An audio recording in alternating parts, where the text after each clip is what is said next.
काँग्रेसनं एआयचा वापर करून व्हिडिओ तयार केलेला आहे असं चित्रा वाघ यांनी म्हटलंय। पंतप्रधान मोदींच्या स्वर्गीय मातोश्रींचा व्हिडिओ बनवला, काँग्रेसनं घृणास्पद राजकारण केलेलं आहे असं सुद्धा चित्रा वाघ यांनी म्हणत काँग्रेसवर हल्लाबोल केलाय। काँग्रेसची नीच नीती पहा।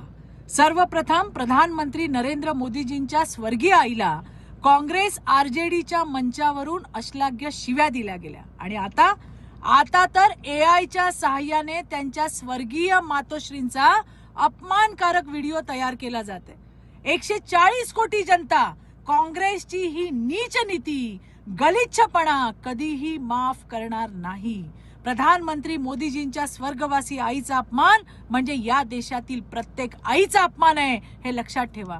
ज्या पप्पूला कसं वागायचं, कसं बोलायचं हे ना कधी त्याच्या आईनं त्याला शिकवलं ना इतर कुणी। हा कधी भारत मातेच्या समोर झुकला नाही, भारत मातेचा सन्मान करत नाही, भारत मातेला माता मानत नाही, आई मानत नाही।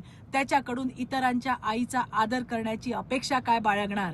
आईचा हा अपमान देश कधीही विसरणार नाही। काँग्रेसवाल्यांनो, अजून किती नीच पातळीवर तुम्ही राजकारण करणार आहात? जरा तरी लाज बाळगा।